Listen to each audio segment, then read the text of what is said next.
Wele namuhla inkonzo yesabatha sizoyiphathela ngumfundisi uSD Nduli weNazareth Baptist Church ebuhleni ethempelini lasemseni yenkandla ngaphansi kobuholi benkosi ukukhanya kwelanga Phinda Shembe.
Bantwana bahle basezulwini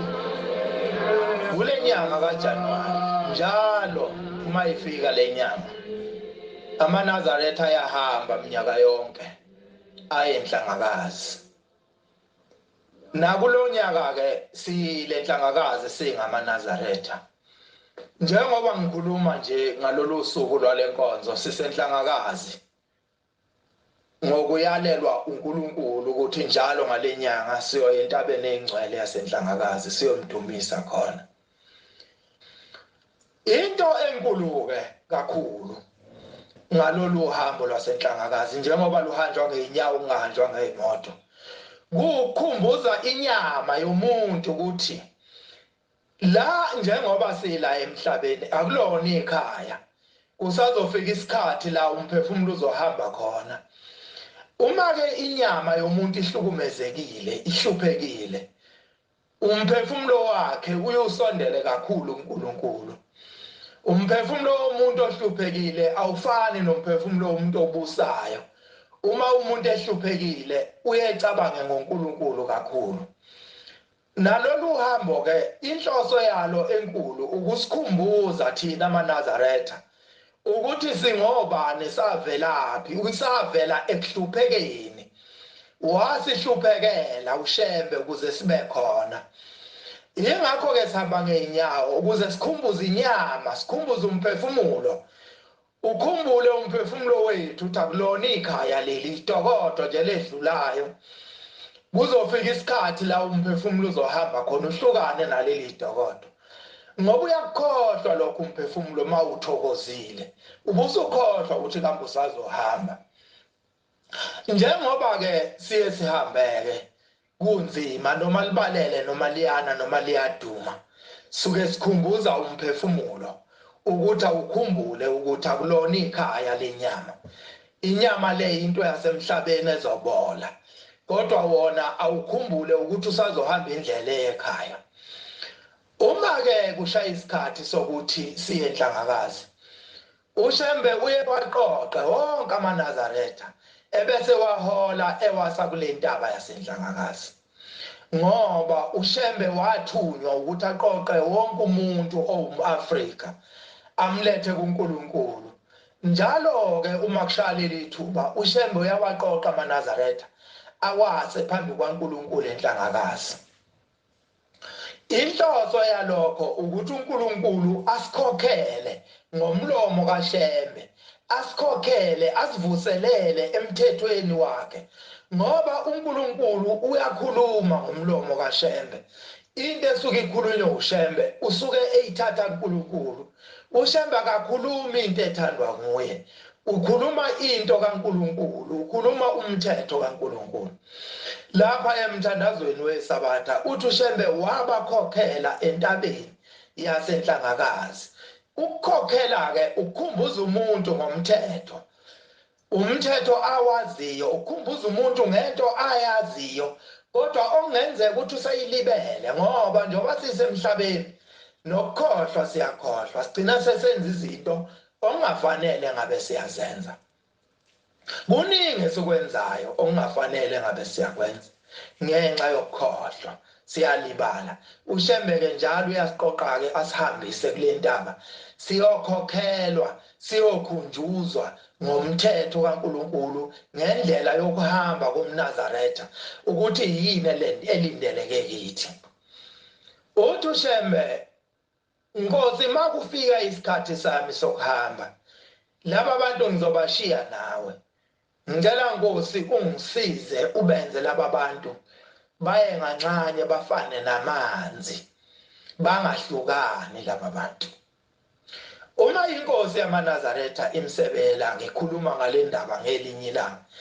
Ithi angazi maNazaretha noma niyawazi yini lo mthandazo kaShembe wokugcina uthandaze entabeni yasenhlangakazi. Uma niwazi ke uma senehlukana nisuke seniubekephi lo mthandazo kaShembe. Lo mthandazo kaShembe uyakhombisa ukuthi wawusuka ekujuleni kwenhliziyo yakhe ngoba unkosikazi womndiya owayekhona la ekholweni eNazaretha owaye umNazaretha uNozinkobe uyena owafica uShembe ethandaza lo mthandazo sekwehliwe entabeni. Uthi maye echaza ke uNoyinkobe uShembe wayethandaza kwehla inyembezi zigeleza ezihlathini zakhe zilokhu igelezile elokhu ephinda amazwi awodwa athi Nkosi ngisize laba bantu bangahlukani baye ngancanye njengamanzi. Ziningi izinto uShembe owayengalinganisa ngazo uma ekhuluma ngokuthi amaNazaretha aye ngancanye angahlukani kepha wakhetha ukulinganisa ngamanzi.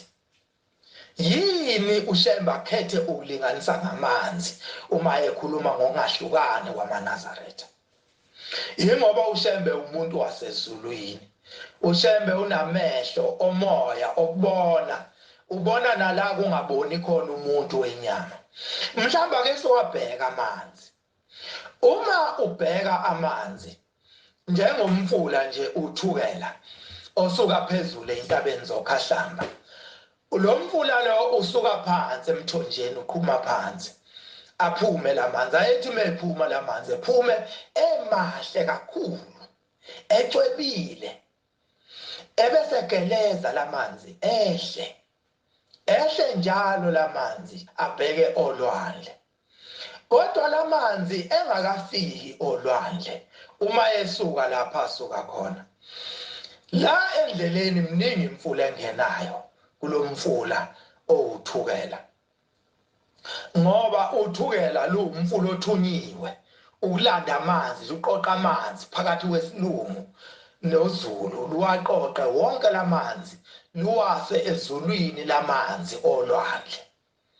Lamanzi ke mayesuka lapha asuke emahle ecwebile mahle kakhulu efana namanzi angakithi khona umfula ngakithi omkhulu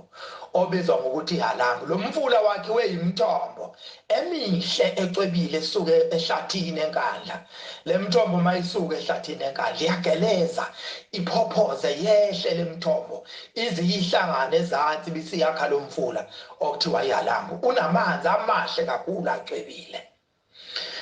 Ayageleza ke lamanzi angakithi ageleze ezeyongena nawo othukela. Uma uwabuka lamanzi njengoba ehla asuke sehlangene ungasaboni ukuthi akhiwe imithombo ehlukene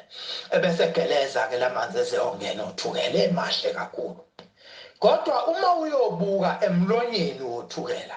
lapho uthukela luthulula khona amanzi seluwathululela olwandle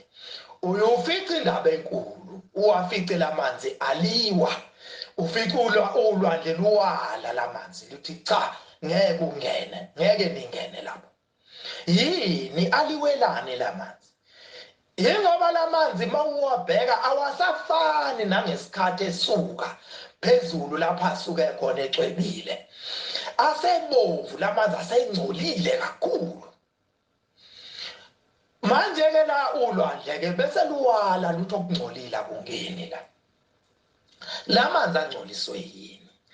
angcoliswe imfula engene endleleni ebingcolile yangena nawo la kulomfula othunywe uqoqa amanzi wahambisa ezulwini yangena lemfula engcolile yangena nodaka yangena nengozi ezifile yangena nenkomo ezifile yangena nakho konke okungcolile wawusuyagcwala lomfula usuba mkhulu kakhulu uthukela lwangabe lusafana ngenkathi lusasuka phezulu entabeni zokhashaba uma ubungasolubuze uthukela ukuthi kuhamba kanjani belungathi hayi uhamba kahle kakhulu sesibaningi manje akusafani noma ngisasuka le phezulu bengingedwa besibancane sesibaningi kakhulu manje sekuhamba kahle kakhulu njengoba sihamba nje sesibheke ekhaya lusuke kuthukela lapho selugola intethe seluhamba osebeni seluhambe ihlahleni umfulu usugcwele luthi luphikelele ezulwini olwandle luhambisela amanzi olwandle ezulwini uma ungalubuza ngathi hayi kuhamba kahle kakhulu ngiyanako phakathi ezulwini kodwa mase lifika lapha lifike lwaliwe luphike ulwandle luthi akungeni ukuthi ngiye ngidabuke mangibuka lempi ephakathi kolwandle nothukela uthukela lufuna ungena ngenkani luphika ulwandle luthi ngeke ubangenise lapha ngoba ningcolile nina aniyona lento wena thukela awuyona lento odalwe uyiyo usasuka la usuka khona nalamanzi la ungena nawo la angcolile manje awasafanele ukungena lapha uShembe kusisa kule ntaba engcwele yasenhlangakazi la kunomthombo khona la kwasuka khona uNazaretha la kwasuka khona amaNazaretha kulomthombo athi ma esuka amaNazaretha lakheka leli bandla kwakuamanzi acwebile amahle kakhulu egeleza lamanzi enganamsindo ethule ethethu uzucabanga ukuthi awekho uma ubuka lamanzi ucabanga ukuthi amile kanti ayahamba musubhekisisa ubongo nje ayahamba lamanzi kodwa athule awanamsindo awahazi lamanzi kodwa ngokuhamba kwesikhathi bangena emunye imfula yangena imfula yangenisa imfula kuleli bandla lokuNazaretha laya ngokuya lagcwala leli bandla selilikhulu manje mawulalele njengamanje ngisho kuhanjwa ngiwenhlangakazi uthi ulalele uyungezwa uyuzwe kuhaza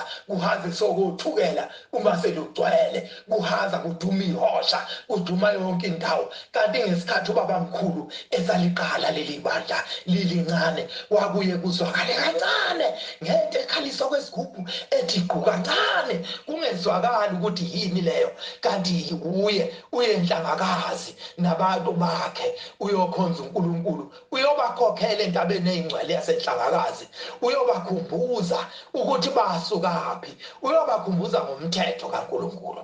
sengathi ke maNazaretha kungathi masehla kule ntaba kaNkulunkulu sibuye sesingabantu abasha sesikhokhelekile sikuyeke konke lokhu okuhlambalaza ibandla esikwenzayo kuningi kakhulu osekuhlambalaza leli bandla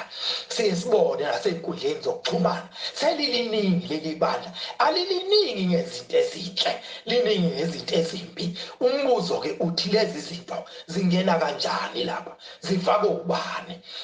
baphi abaholi kuleli bandla ubani ovumela lezi zinto ezijivaza uNazaretha zifakwe inkundleni zokuxhumana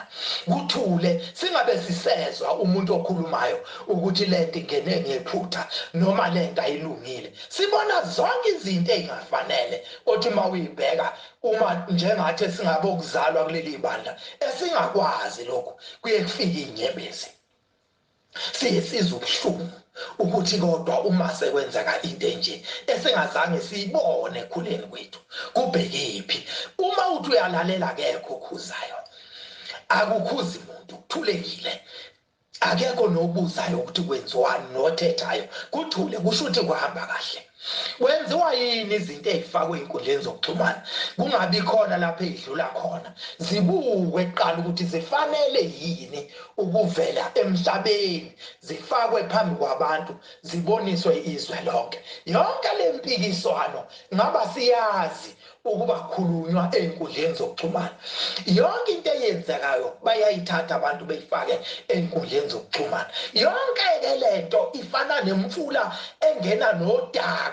engena nodaka uthukela ilungcolisa uthukela ebese ngcola lamanzi uShembe akhuluma ngawo wathi asifane nawo sibe njengamanzi siye ngancane ngoba leli bandla linjengomfula uthukela owathunywa uqoqa amanzi uwahambise ezulwini lamanzi olwandle leli bandla lathunywa uNkulunkulu uqoqa wonke ama-Afrika luwahambise ezulwini kodwa sizokwaliwa uma sifike ezulwini sinje sigcwele udaka lonke lolu daka olugcwele ebandleni kuleli bandla uShembe wayethe kukhona inhlobo zabantu ongafanele bangene nokungafanele nemisebenzi ongafanele thina amaNazaretha siyenze khona imisebenzi eminingi eyenziwa abantu abaphila ngayo kufana namanzi noparafini amanzi noparafini kuyafana kodwa mase kungena uparafini emanzini uyuzwe ngisho ngabanda kanjani lawo manzi uthi uyawaphuza omile awaphuzeki uma sekungena uparafini kuona njengoba ngisho ke ngithi uShembe wayejule kakhulu uma ethi asifane namanzi miningi imisebenzi emihle eyenziwa amanzi siyawaphuza igazi lethu imizimba yethu into eningi emzimbeni womuntu amanzi wathi uShembe leli bandla alibe njengamanzi lifane namanzi nangemisebenzi yalo yonke into enhle eyenzekayo idlule emanzini ngisho ukuzalwa komuntu uqala emanzini ngaphambi ukuthi azalwe ngisho izihlahla zikhona nje ngaphambi ukuthi simile kudingeka amanzi uma ngase bangabibika amanzi emhlabeni ngeke ibe khona impilo wokubone makunesomiso uNkulunkulu engasawaletha amanzi nemfula iyasha kufa abantu kufa inkomo kulanjwa kodwa ukudla ungaphila izinsuku eziningi ungadlile kodwa mawuphuza amanzi kuphelele ngoba amanzi ayimpilo njengoba bengisho ngithi ziningi izinto uShembe owayengalinganisa ngazo ukuthi mayethi eqonda ukuthi nje asingancane wayengasho ukuthi asifane nomhlanga umhlanga umile emfuleni uma umfula ugcwele umhlanga uyalala ubheke ngancane ugcwala umfula ungabusawubona umhlanga kanti usungaphansi ulele uye ngancane uyothi umfula musubohlile uvuke futhi umhlanga ubone ngeke ngibone notshani ngapha ngakithi kunezintaba ezinengongoni utshani uma kufika isiphepho bulala phansi ukuthi ba ubheke ngancane sidlule isiphepho ubese uyavuka wayengalinganisa ngazo zonke lezi zinto uShembe athi asiye ngancane njengazo kepha wakhetha amanzi ngoba amanzi ayindaba enkulu amanzi ayahlambulula ngisho umuntu esefile uhlanjululwa ngamanzi ngisho umuntu onile uhlanjululwa ngamanzi yonke into ngisho umuntu engcolile uthatha amanzi ageze ebese bamhle ngoba usedlule emanzini wayefuna leli bandla libe njalo kuShembe umuntu uma isengene kulona kube sengathi ungene emanzini ayithole segeziwe esemuhle sekusuke konke ukungcola benakho hayi athathe lokhu ukungcola angene nakho ebese ngcolisa ibandla ngoba leli bandla mase linjalo selifana nalolu uthukela selibomvu leli bandla selingcolile lizokwaliwa masifike ekhaya kuzofike kuphiwe ngicabange nabaholi bethu